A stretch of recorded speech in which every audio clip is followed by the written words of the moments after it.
Bismillahirrahmanirrahim. Alhamdulillahi rabbil alamin.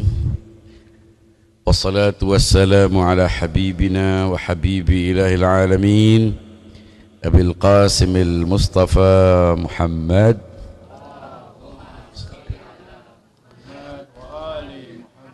wa ala alihi tayyibin at-tahirin wa ashabihi al-mukhlisin al-mayamin. السلام عليك يا أبا عبد الله وعلى الأرواح التي حلت بفنائك عليك مني سلام الله أبدا ما بقيت وبقي الليل والنهار ولا جعله الله آخر العهد مني لزيارتكم. السلام على الحسين وعلى علي بن الحسين وعلى أصحاب الحسين والسلام عليكم ورحمة الله وبركاته.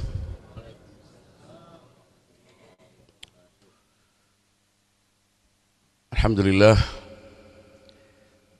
kita patut bersyukur kehadirat Allah Subhanahu wa taala yang telah memberi kita dipilih, kita menjadi orang-orang elit, orang-orang pilihan yang mendapatkan karunia iman, karunia cinta, karunia keberpihakan kepada kebenaran yang diperagakan oleh Abu Abdillah al-Husain bersama keluarga dan para pengikutnya.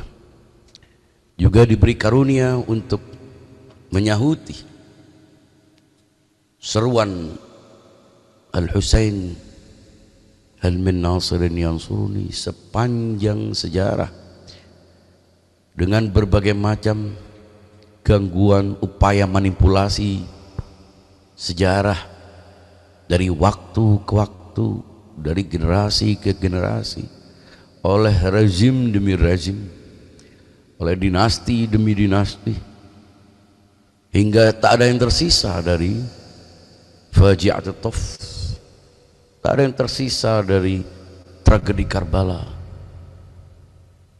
Pedang Al-Husain telah terpelanting, jubahnya telah dikoyak-koyak, sorbannya telah dilucuti, kepalanya telah digorok, anak-anaknya telah tertancap di ujung-ujung tombak. Para pengikutnya satu demi satu telah meraih cawan syahadah. Tak ada yang memandikan, tak ada yang mengafani, tak ada yang mengkebumikan. Begitu teraniaya, begitu asing, gersang. Bayangkan ketika peristiwa Karbala itu terjadi, mayoritas umat Islam tak peduli. Umat Islam yang tidak baru, yang baru saja ditinggalkan oleh Rasulullah sallallahu alaihi wasallam, mengabaikan apa yang telah diwanti-wanti oleh Rasulullah dalam setiap event dan kesempatan, dalam setiap peristiwa-peristiwa, mengingatkan, memesan, mewanti-wanti umat untuk mengikuti ajaran orang-orang yang telah dididik, orang-orang yang menjadi kader par excellence. Karena hidup setiap saat, detik demi detik, menit demi menit, jam demi jam, hari demi hari, pekan demi pekan, bulan demi bulan, tahun demi tahun, menghirup semerbak risalah, melihat kemilau wahyu dalam dekapan Nabi, mendapatkan curahan kasihnya, mendapatkan ilmunya, guru-guru, murid-murid terdekat, kader-kader terdepan dalam ajaran Rasulullah sallallahu alaihi wasallam di rumahnya. Kalau umat berbangga bahwa Nabi mendidik sahabat ini, sahabat itu dengan kisah-kisah yang banyak sekali, ya tentu dia harus lebih berhasil, dia harus lebih mendidik orang yang tak berjarak dengannya, orang yang merupakan kader dan alumni terdekat di Akademi Ahlul Bait, Ahlul Kisah. Tapi apa yang terjadi? Apa hendak dikata? Zainab dan wanita-wanita Ahlul Bait diseret, didorong, diperlakukan sebagai tawanan, kaki dan tangannya dibelenggu dengan rantai, melintasi dusun demi dusun, kota demi kota, dari Karbala hingga ke Kufah, lalu dipertontonkan ke masyarakat Kufah di istana Ubaidillah bin Ziyad, dan dipermalukan, ditindas, dipancing,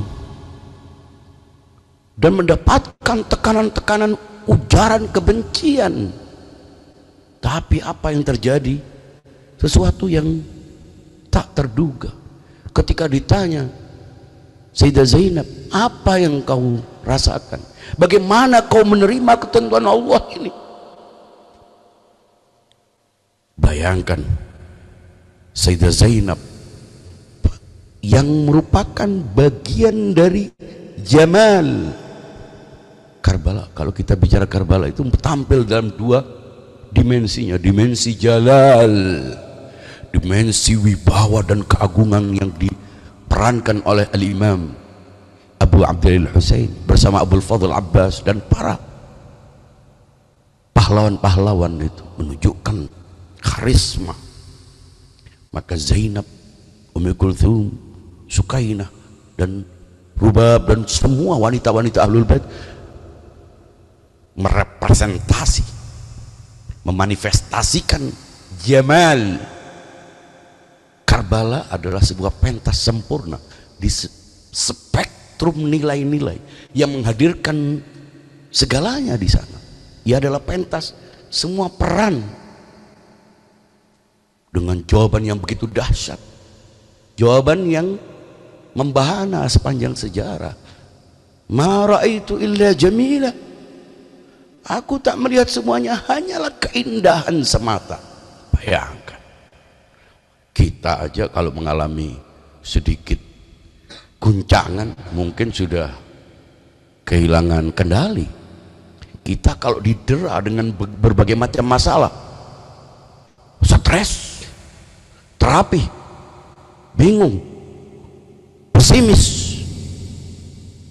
Tapi terutama para wanita, para akhwat yang rela untuk menjadi bagian dari kafilah yang menyusul Zainab dan adik-adiknya serta keponakannya, perlu menjadikan peristiwa Karbala, Ashura yang disusul dengan peristiwa Arba'in sebagai momentum untuk menjadi cermin, parameter, album untuk bercermin.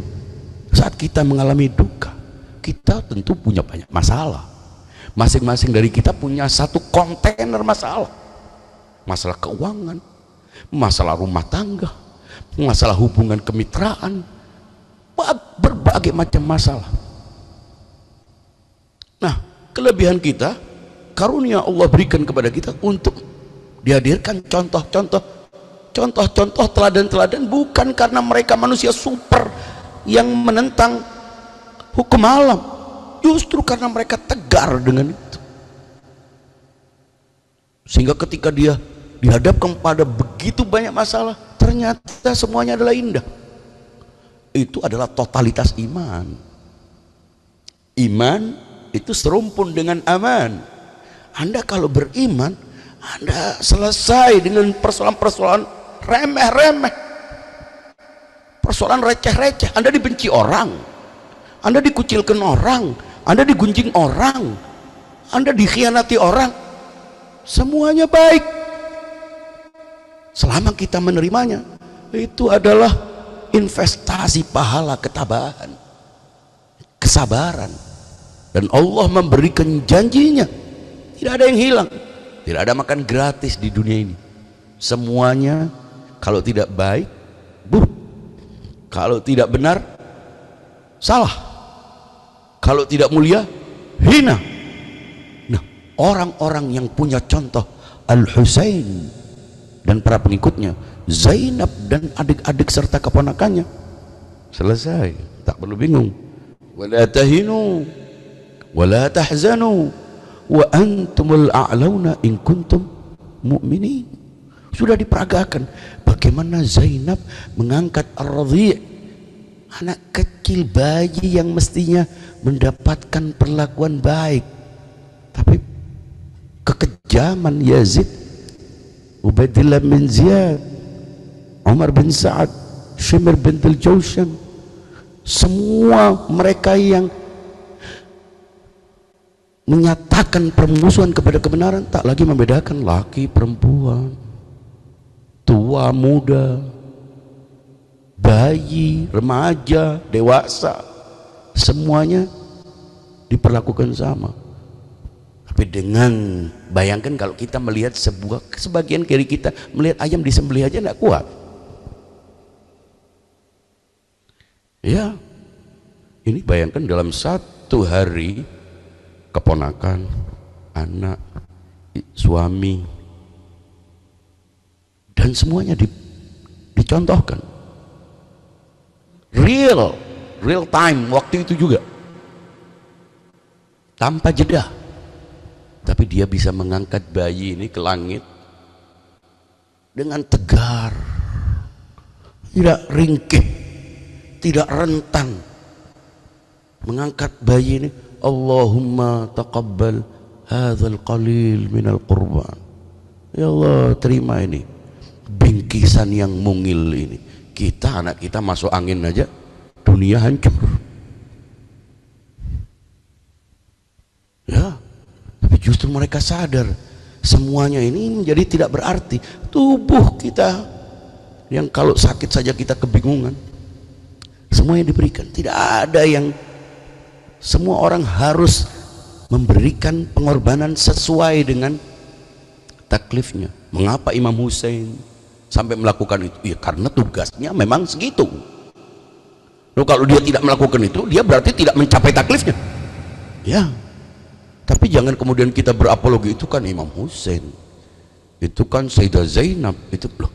Justru karena mereka adalah contoh-contoh real, kita harus mengais bagian-bagian yang bisa kita lakukan sesuai dengan kapasitas kita, sesuai dengan ukuran-ukuran yang Allah berikan kepada kita. Masing-masing dari kita ada yang punya satu bak, ada yang punya satu galon, ada yang punya satu gelas, ada yang punya satu cangkir. Tidak ada masalah, tidak mungkin semuanya punya satu galon. Tapi tingkat keadilannya, taklifnya, bagaimana masing-masing orang dengan kapasitas yang berbeda itu meniru contoh yang agung itu. Dia adalah role model, dia adalah teladan. Maka masing-masing dari orang harus memenuhi kapasitasnya masing-masing. Ketika dia sudah mencapai itu, berarti dia qadha nahbah, dia sudah melaksanakan tugasnya. Minal mu'minina rijalun sadaqu ma ahadullah alaih faminhum man qadha nahbah wa minhum man yantadhir wa ma baddalu tabdila. Tidak berubah, senang tidak goyah, sulit tidak linglung, enak tidak bingung, sulit tidak linglung, tidak goyah oleh keadaan apapun. Wala ta'khudhum fillahi laumatul laim. Tidak peduli terhadap cercaan orang. Kalau cuma dicerca, Imam Hussein diinjak-injak, dimutilasi, digorok dari belakang. Hadza Husainun mahzuzur ra'si minal qafa maslubul imamati warrida. Al-Husain digorok dari leher belakang. Ini bayangkan, di depan semua wanita-wanita itu, urat-uratnya yang menyemburkan darah. Ini bukan drama. Kita melihat drama aja nangis kadang-kadang.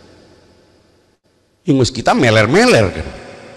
Padahal itu cerita dongeng, cerita dibuat. Mengapa itu semuanya dilakukan? Karena dia melakukan taklifnya. Dia harus membuktikan bahwa Muhammad Sallallahu Alaihi Wasallam telah berhasil mendidiknya. Kalau tidak sampai muncul yang begitu, bermasalah yang mendidiknya. Dia sudah maksimal. Jadi kalau kita melihat Karbala, jangan digunting sebagai sebuah fragmen sejarah yang terpisah. Ini semuanya adalah gawe Muhammad. Makanya kalau kita mengagungkan Ahlul Bait, semuanya kan kulluna Muhammad. Semua kita ini lemah. Jadi apa kalau kita mengagungkan Ahlul Bait? Kenapa Asyura diperingati besar-besar? Kan banyak orang bertanya-tanya begitu. Ya karena yang mengalami peristiwa ini dipilihnya adalah Al-Husain. Kita sebagai manusia, bukan robot, ya terbawa emosi kita melihat itu. Siapa yang tidak terunyuh? Melihat kucing aja yang dibiarkan oleh induknya kita nangis. Anehnya manusia lebih peduli terhadap fauna, dan itu digambarkan sebagai sebuah sikap empati yang luar biasa.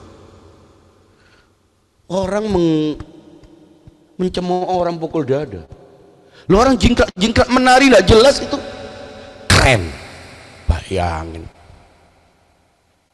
Orang menangisi Al-Husain, putra Nabi, cucu Nabi, Safinatun Najah, Misbahul Huda,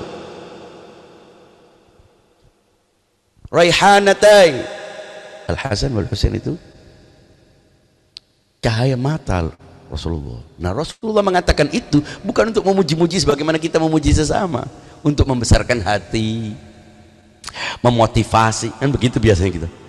Karena belum ada pada anak itu, jadi kita bilang kamu anak pintar. Memang belum pintar, tapi kalau ini bukan memuji anak kepada ayah untuk ayah kepada anak untuk motivasi, tapi mengingatkan umat nih, ini manifestasiku, ini hasil didikanku. Kalau yang di luar kadang ketemu kadang enggak jelas, tapi yang di rumah ini lingkaran paling awal, circle utama. Jadi kalau sukses membentuk sahabat sana sini, oke. Itu pun dengan segala macam persoalan-persoalannya. Tapi yang di rumah jelas tidak. Wa anzir ashiratakal aqrabin wal aqrabuna aula bil ma'ruf. Semuanya menurut Anda sukses mendidik masyarakat, tapi Anda gagal di rumah. Wah, Anda bukan siapa-siapa.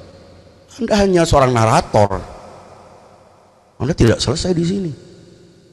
Nah, Karbala, Asyura, Arba'in bisa diringkas dengan satu kata. Ini peristiwa iman.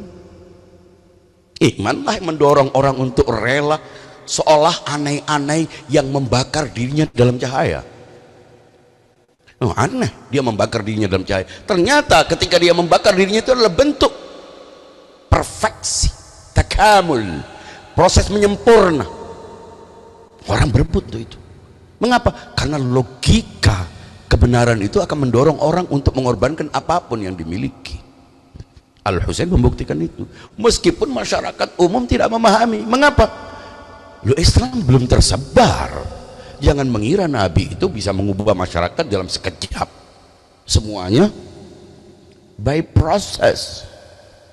Dan tugas itulah yang diberikan kepada Ahlul Bait untuk mengawal agar perubahan itu terjadi secara alami, agar perubahan itu karena ikhtiar, bukan karena Allah. Allah bisa aja mengubah. Walau syaa la jama'akum ala huda.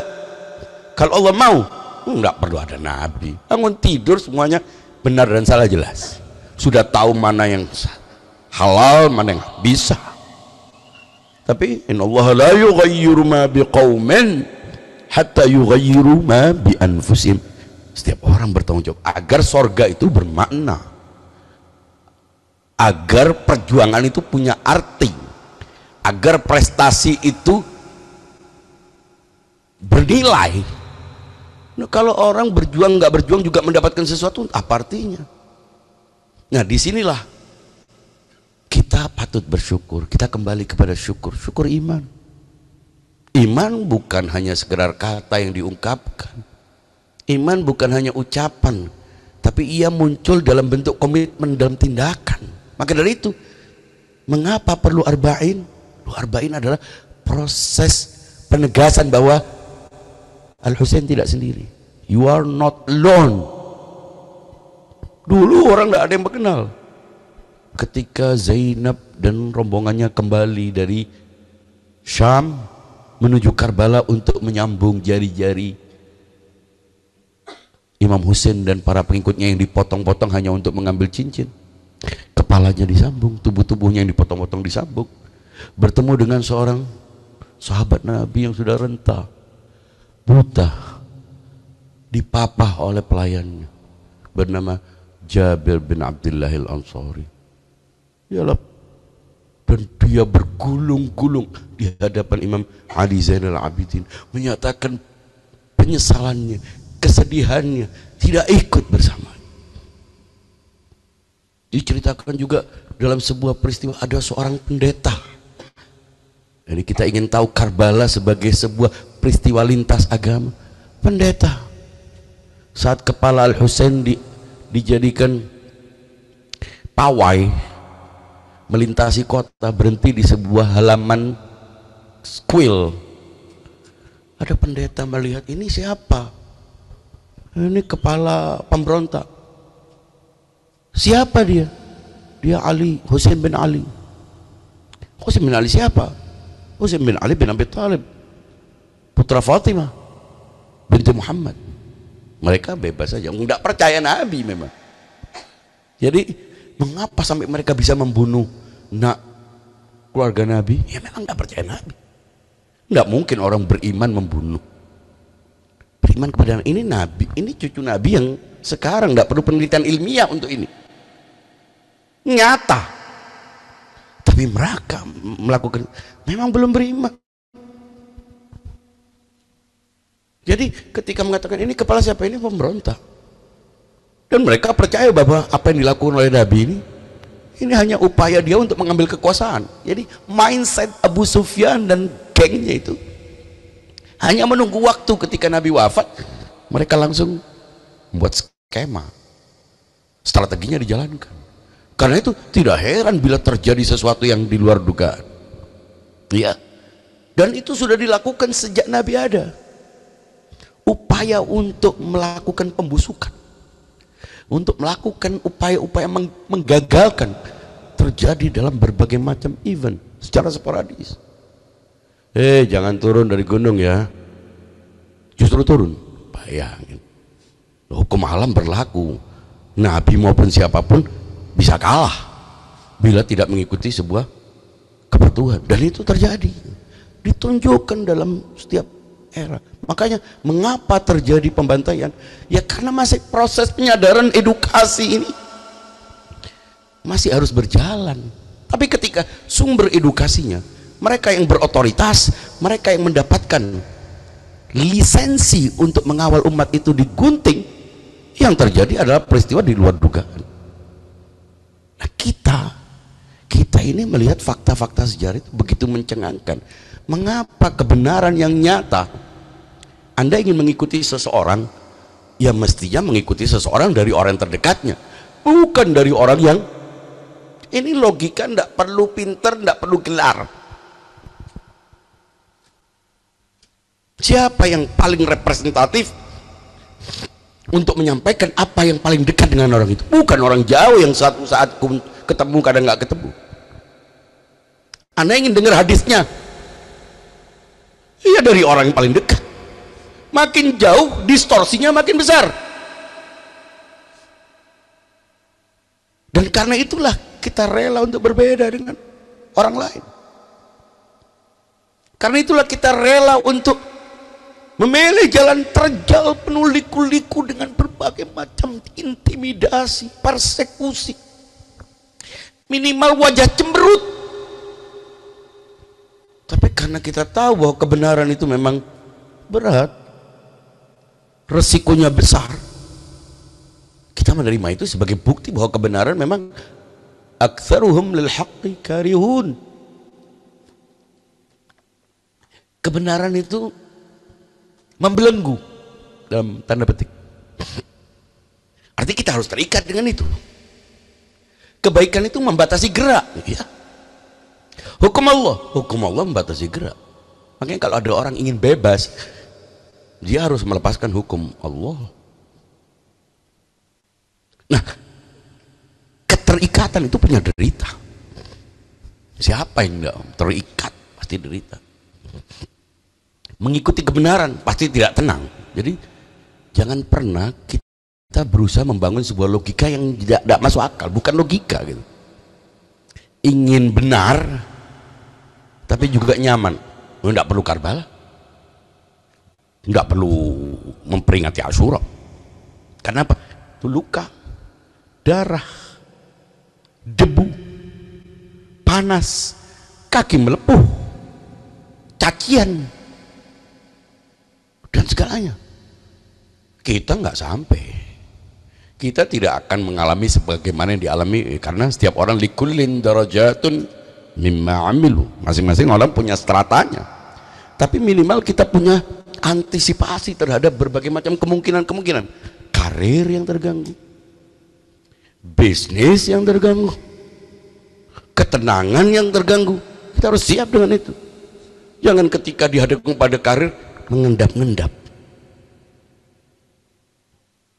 Ketika dihubungkan dengan receh, sembunyi-sembunyi. Oh, ini supporter, penggemar atau bagian dari tim. Nikmati deritanya. Makanya kita bingung kalau menerima apa yang orang-orang bingung. Al-Husain Karbala punya logika yang tidak berlaku saya ulang-ulang. Dan saya selalu menekankan aspek risiko ini. Karena tanpa itu nggak akan terbentuk komunitas yang solid. Kita hanya penggembira, bukan pelaku. Karena begitu kena benturan, kita mulai berlarian, kita meninggalkan karena tak tahan dengan resikonya. Padahal sudah jelas, huffatil jannatu bil makarih, kata Nabi. Sorga itu sampulnya itu seperti rumah hantu. Wa huffatin naru bisyahawat. Sementara sampulnya neraka itu seperti istana, ya, mempesona. Hampir semua dosa itu asik, enak, ya. Bahkan bila perlu kita mengeluarkan biaya untuk itu, tidak ada masalah orang. Tapi kebenaran berat. Saya ulang-ulangi, kita sholat nggak pakai AC, pengap, 2 menit berat. Tapi kita bisa jogging sampai basah 2 jam, bisa kita lakukan, enggak merasa berat. Kenapa? Itu mematuhi sesuatu yang kita tidak terikat dengan itu. Tapi kalau jogging, pesta, kita yang ngeluarin duit, utang pun kita lakukan, nyumbang, padahal hanya beberapa. Mengapa? Karena belum kesetrum oleh sentrifugalnya Karbala, belum menyatu, belum total. Kita belum menyatakan diri sebagai kafilah yang menyusul kafilah Abu Abdillah Al-Husain.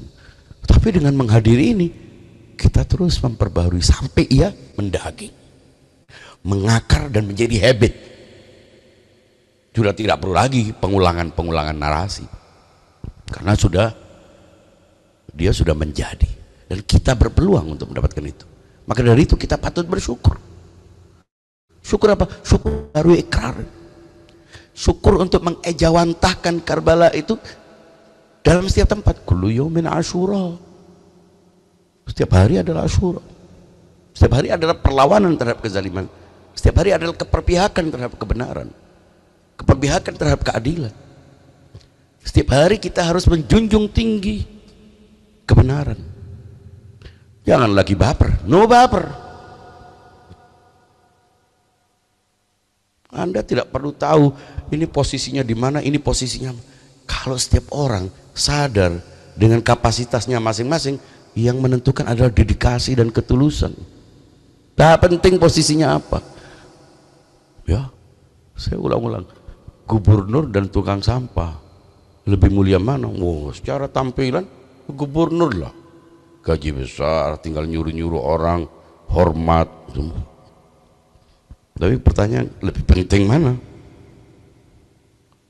Udah ada gubernur, lampu merah tetap jalan, hijau kuning, orang makan berjalan, aktivitas bisa dilakukan. Tidak ada tukang sampah, mati orang. Jadi tidak penting di komunitas ini Anda posisinya sebagai apa. Anda dipuji, makin tidak dipuji, makin sempurna terimanya. Dipuji, mulai gembira, dikurangi berapa diskon untuk tertawa kamu, untuk senyum kamu, untuk bahagia kamu. Lalu di jalan ini orang menerima secara tulus, makin banyak mencerca, makin kuat. Itu prestasi, tropinya lebih besar. Disinilah hayhat minadzillah, disinilah Karbala. Ada orang masalah satu sama lain, ya iyalah, ini bukan Al-Husain, bukan kumpulan dari Zainab, bukan kumpulan dari Husain. Kita adalah orang-orang yang berusaha untuk mengais apa yang bisa kita ambil dari Al-Husain. Maka dari itu Karbala yang tandus, Nainawa yang tandus gersang, Hasura yang tidak mulai dikenal oleh orang. Siapa yang kenal? Kecil kita tidak tahu. Paling digambarkan tentang Al-Husain itu anak kecil yang main kuda-kudaan di atas punggung Nabi. Soalnya cerita Upin Ipin. Ya,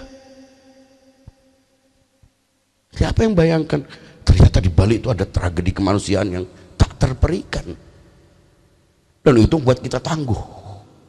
Al-Husain tidak menganggap anaknya miliknya. Milik Allah, inna lillahi wa inna ilaihi raji'un. Semuanya harus dipersembahkan kepada Allah, dan itulah yang buat kita tegar. Tapi sedikit demi sedikit sahutan itu makin membesar. Wa qul ja'al haqqu wa zahaqal batil innal batila kana zahuqa. Allah berjanji, tiba-tiba seiring perjalanan waktu, Karbala yang dulu tandus tak bertuan,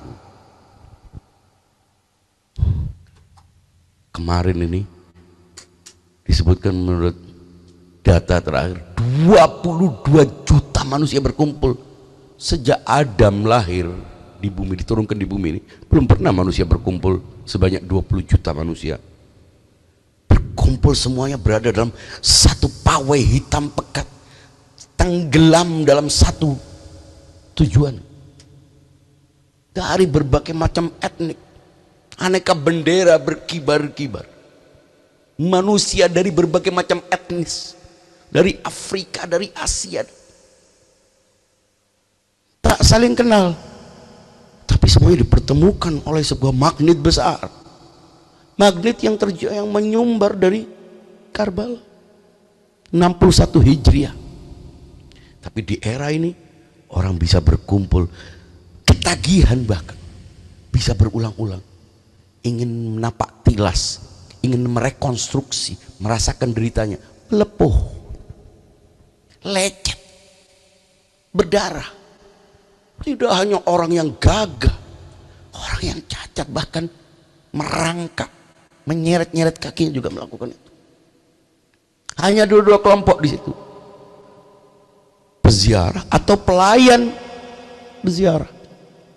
Pelayannya pun dengan berbagai macam cara orang berusaha untuk mengekspresikan, berusaha untuk menjadi bagian dari long march ini.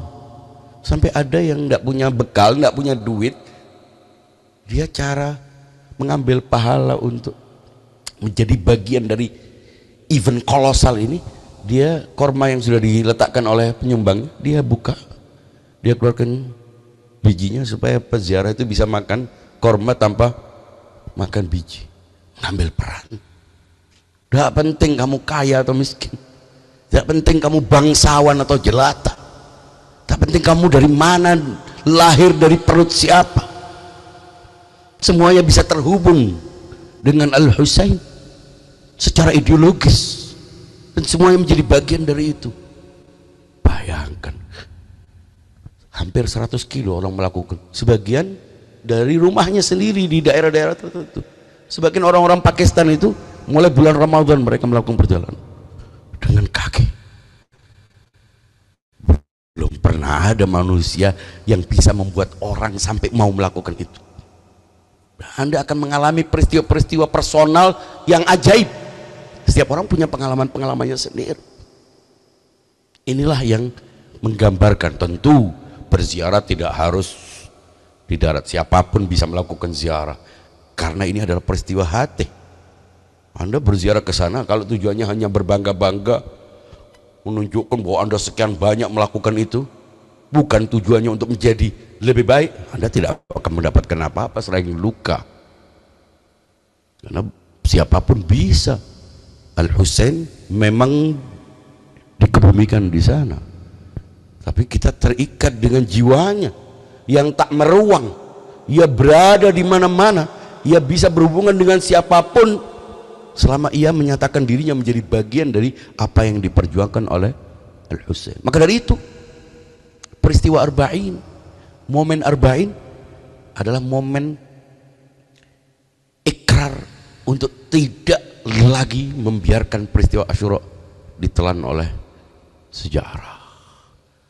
Tekad untuk menghidupkan diri kita dalam semangat ini sampai kita menjadi barisan yang menyambut manifestasi dari Abu Abdillah Al-Husain.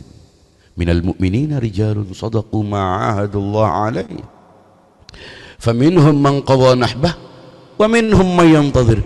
Kita adalah sang para penanti, para penyongsong yang mempersiapkan akal dan hatinya untuk berbuat dengan basirah dan punya semangat untuk menjaga kehormatan komunitas ini, menjaga nama baik mazhab ini, menjaga nama baik kelompok ini di tengah masyarakat yang mungkin tidak peduli atau sebaliknya mengganggu.